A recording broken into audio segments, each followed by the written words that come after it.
Welcome to my channel. Get ready everyone, because this story will take you on an exciting adventure. Let the story begin. Many apps on your phone are free to download and use. Have you ever stopped and asked, how do these free apps make money? It is a good question. WhatsApp is one of the most popular free messaging apps in the world. Billions of people use it every day to send messages, photos, and videos to friends and family. But users do not pay a fee. So how does the company behind WhatsApp get money? Where does its value come from? This is the puzzle of WhatsApp. It started as a small, simple idea between two friends. They wanted to make something useful. Then the app grew very fast. Millions of people started using it because it was easy, reliable, and free for messaging. It became a global giant, an app used in almost every country. This story is about that journey. We will look at how a simple idea became so big and so valuable. One of the founders was Jaed. His life story is interesting. He came to America from Ukraine with his mother when he was 16 years old. His family did not have much money. To help, Jaed worked as a cleaner in a grocery store. Later, he became interested in computers and learned programming. He met his friend and future partner, Brian Acton. Together, they had the idea for what Jaed went from being a cleaner to becoming a billionaire when WhatsApp was sold. It is a real Porter Rich's story. WhatsApp became very successful with users everywhere. It became so successful that a huge technology company wanted to buy it. In 2014, Facebook bought WhatsApp. The price was huge, $19 billion. Many people were surprised.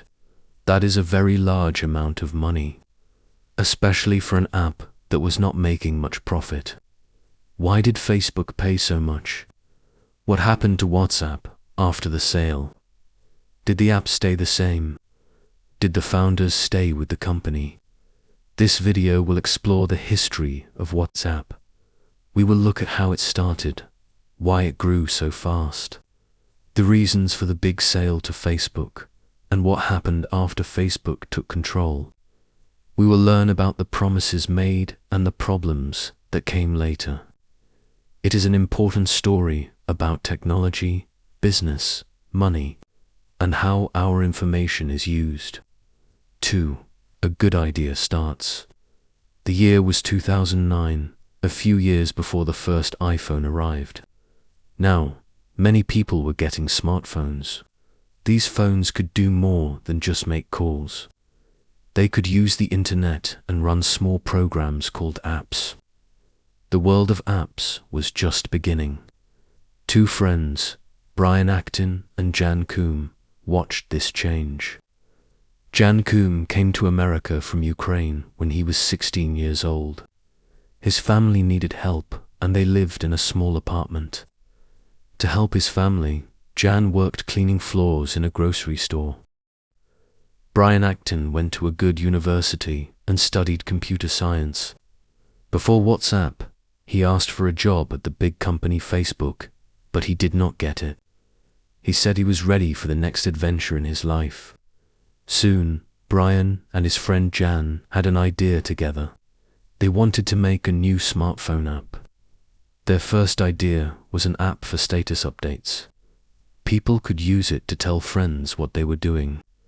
For example, your status could say, at the gym, or my phone battery is low, or cannot talk now. But they quickly added a new feature, private messaging. This changed everything. People could now send messages directly to friends or groups using the app. They named this app WhatsApp. WhatsApp grew very quickly. Many people started using it. The main reason was simple: it was free. In 2009, sending text messages with your phone company usually cost money. This was called SMS. Every message you sent could cost something. Sending messages to people in different countries was often very expensive. People paid a lot for SMEs. WhatsApp offered something different. It used the phone's internet connection to send messages. This meant messaging was free, even to other countries. People loved that they could chat with friends and family anywhere without worrying about money. This made the app spread fast, from person to person. Brian and Jan also felt strongly about advertisements or ads. They did not like them at all. Many free apps at the time made money by showing ads to users. But the WhatsApp founders thought ads were annoying. They had left their old jobs partly because they disagreed about using too many ads. They even wrote about it on the WhatsApp website. They wanted everyone to know their feelings about ads. So WhatsApp would have no ads. They also did not want to sell special features inside the app. Their main goal was just to build a useful and simple messaging app that worked well. They believed if they made a great product, people would use it. For them, making the app better was the most important job. 3. Needing money. WhatsApp became very popular very fast. Many people around the world started using the app every day. They sent messages to friends and family. This fast growth was good, but it also created a problem for the small company. Running a very popular app costs money. When more people use the app, it needs more powerful computers to work well. These computers are called servers. Servers send and receive all the messages. WhatsApp needed many servers. The company also needed to hire more people. They needed a bigger team to help make the app better and fix problems. All these things cost money, but the founders did not want to make money in the usual ways. They really did not like advertisements in apps. They believed ads made the user experience worse. Selling user information or data was also not an option for them. They believed strongly in privacy, so they had to find a different way to get money. In the beginning, WhatsApp used money from some friends. These friends had worked with the founders before at a company called Yahoo. The founders were very careful with this first amount of money. They did not want to waste it. They worked hard to keep costs low. Their office was not fancy. They bought cheap tables from IKEA to work on.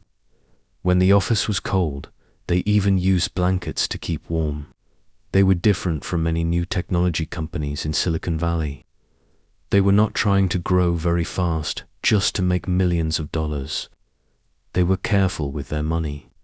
But as millions of people started using WhatsApp, the company needed a way to pay its bills. So they introduced a small fee. In some countries, you had to pay $1 one time to download the app. In other places, the app was free for the first year. After that, users needed to pay $1 every year. However, WhatsApp often did not force people to pay this fee. If a user did not pay the $1 after their free year, WhatsApp usually let them keep using the app anyway. It felt more like a voluntary donation than a required payment. This idea worked okay for some time. Many users felt $1 a year was a fair price for such a useful app. It saved them money on text messages. Enough people paid the fee, and this money helped WhatsApp pay for its servers and its small team. It covered the basic costs of running the service. But this small fee did not make WhatsApp a rich company. They were not making much profit. For a while, though, it was enough. 4. Lots of users, lots of money. Tech companies sometimes work in a strange way. They can be worth a very large amount of money, even if they are not making a profit. This happens when a company has many people using its product. Lots of users can make a company very valuable. This was true for what? The app was growing incredibly fast. Every month, millions more people download and use it for messaging. It was becoming one of the most popular apps in the world. People and companies with money to invest noticed this growth. These investors looked for companies that could become very successful. They saw WhatsApp's huge number of users. They believed WhatsApp had great potential, even without profits yet. So investors wanted to give WhatsApp money. They came to the founders, Jan Koum and Brian Acton, offering millions of dollars. But Jan and Brian were careful. They did not like advertising. They worried that investors might force them to put ads in the app or change it in other ways. They wanted to keep the app simple and focused on users, not on making money quickly. But WhatsApp kept growing very fast and needed money. Big investment companies offered help. One famous company, SIO Capital, offered millions of dollars. Importantly, COE agreed to WhatsApp's rules. They promised they would not force WhatsApp to use ads. They agreed not to interfere too much with the app. With this agreement, WhatsApp accepted the investment. They received a lot of cash. They used it to improve the app. They hired more engineers. They bought better servers. The computers needed to handle millions of messages. Their main goal was to make the user experience better. This investment helped WhatsApp grow even more. Making the app better attracted more users. For an app like WhatsApp, more users make it better for everyone. This is called the network effect. If almost everyone you know uses WhatsApp, the app becomes essential. You can easily talk to friends and family. This rapid growth made WhatsApp look even more attractive to other investors. So the cycle continued. Invest money, improve the app, get more users, attract more investment. For some time, this was how WhatsApp operated. They got money from investors, not from charging users much or showing ads. But investors usually want a return on their money. Eventually, a company cannot live on investments forever. It needs a plan to make profit. Or perhaps another company might buy it. 5. Facebook buys WhatsApp. In the year 2014, something big happened. Facebook, the giant social media company, bought WhatsApp. The price was huge, $19 billion. This news surprised many people around the world. They did not understand why the price was so high. WhatsApp was very popular, but it was not making a lot of money. In fact, it made only about $1.2 million in the 9 months before Facebook bought it. This means the company was losing money, not making it. People compared this price to other sales. For example, Facebook bought Instagram for $1 billion. $19 billion for WhatsApp seemed like too much money for an app that did not make a profit. So why did Facebook pay so much? Mark Zuckerberg, the boss of Facebook, explained his reasons. He said that WhatsApp had something very valuable: users. Hundreds of millions of people used WhatsApp every day to talk to friends and family. Zuckerberg believed that any service with so many users, maybe 1 billion people soon, was worth a lot. Facebook was buying the people who used the app and the chance to connect with them in the future. The value was in the number of users and the app's potential to grow even bigger. There was another important reason. Facebook did not want other big companies like Google to buy WhatsApp. Reports said that Google was talking to the WhatsApp founders. Facebook moved quickly to make a very big offer, so WhatsApp would sell to them, not to a competitor. Buying WhatsApp stopped other companies from getting its large number of users. When Facebook bought WhatsApp, they made some important promises. Mark Zuckerberg told the WhatsApp founders, Jan Koum and Brian Acton, that WhatsApp could continue to work by itself. it would stay separate from Facebook. He also promised that Facebook would not push WhatsApp to make money. This meant WhatsApp could stay simple, and very importantly, it would not have advertisements. The founders wanted WhatsApp to stay this way, and Facebook agreed. 6. Changes and problems. After Facebook bought WhatsApp, some big changes started to happen. First, in 2016, Facebook stopped asking users to pay the $1 fee. WhatsApp said this fee was not always collected anyway. Removing the fee completely made it easier for even more people around the world to start using the app. Getting more users was very important for Facebook. These new users added more value than the small fee. Why? Because user information was valuable. Soon, another big change came. Facebook started connecting information from WhatsApp users with information from Facebook users. For example, they started linking WhatsApp phone numbers to Facebook accounts. This helped Facebook learn more about its users and show them more specific adverts. But this was a problem. When Facebook bought WhatsApp, they promised to keep WhatsApp separate. They said they would not share user information like this. This change went against that first promise. These changes caused problems between the WhatsApp founders, Brian Acton and Jan Koum, and the bosses at Facebook, including Mark Zuckerberg. The founders did not like the plans for making money from WhatsApp. They especially did not like the plans for sharing user data with Facebook. They believed strongly in user privacy. Because of these disagreements, Brian Acton decided to leave WhatsApp in 2017. He had a conflict with Mark Zuckerberg about the future of the app. By leaving early, Brian Acton did not receive stock options worth about $850 million.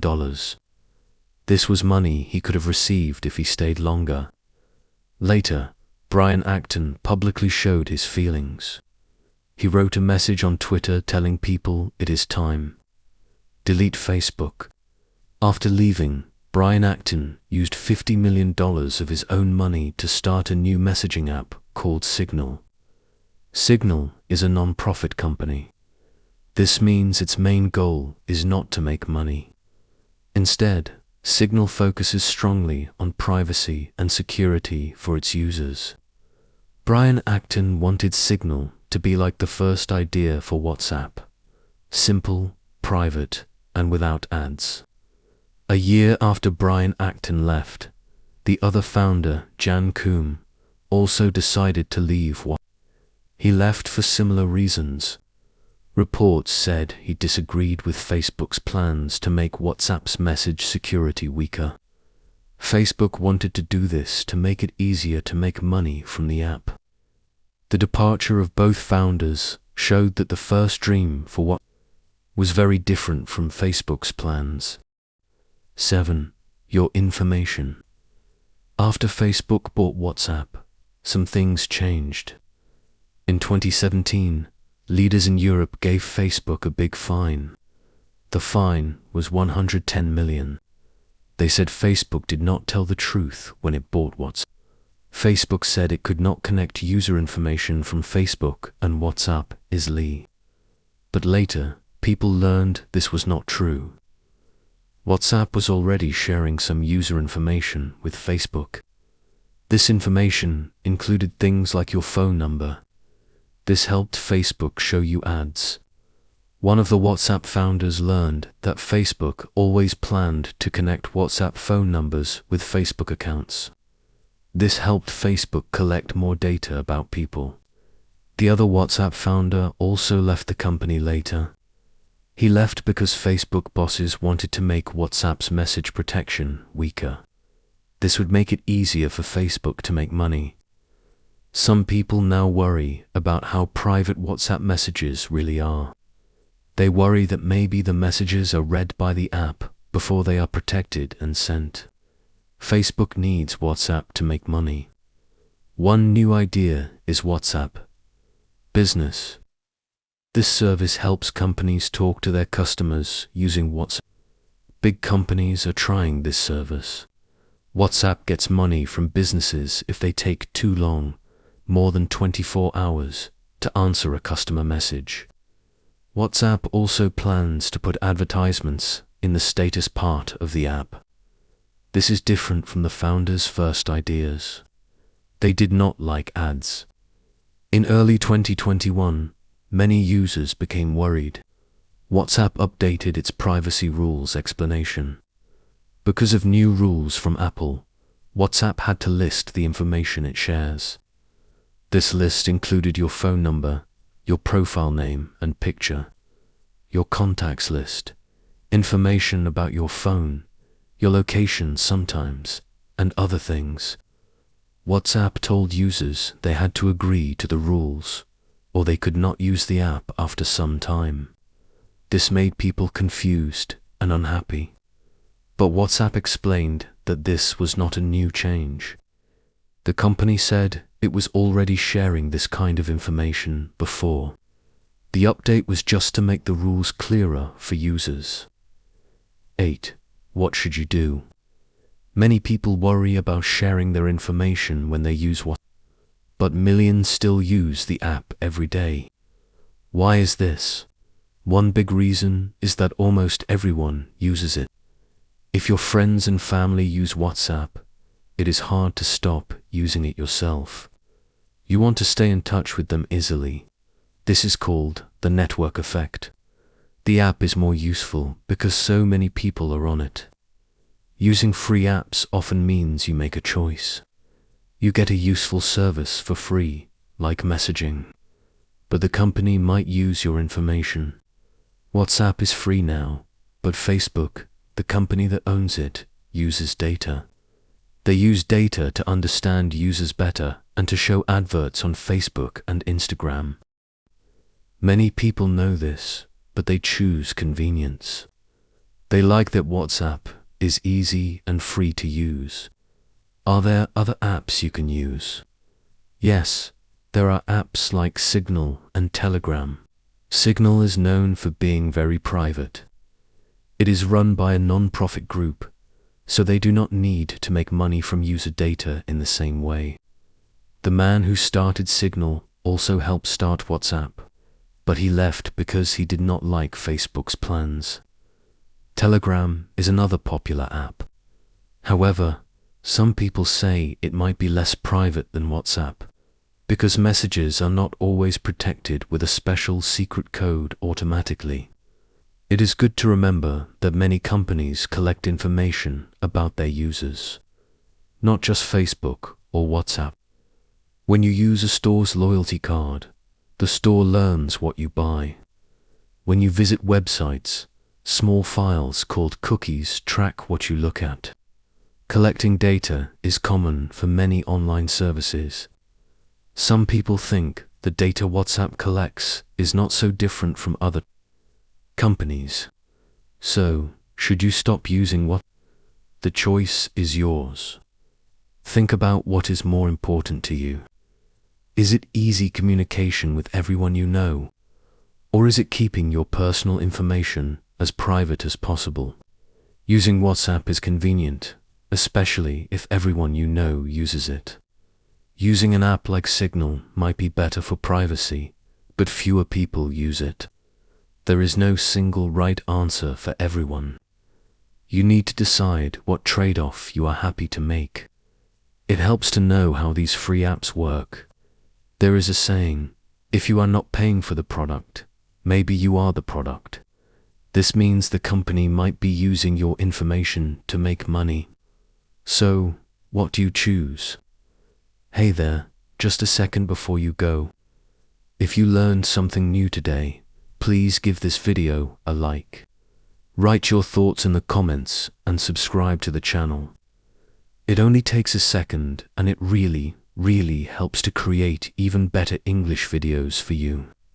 Your support means the world. Thank you. Thanks for sticking around till the end of the story. Don't forget to like, comment, and subscribe so you never miss a new story. Have a wonderful day. Take care and see you next time.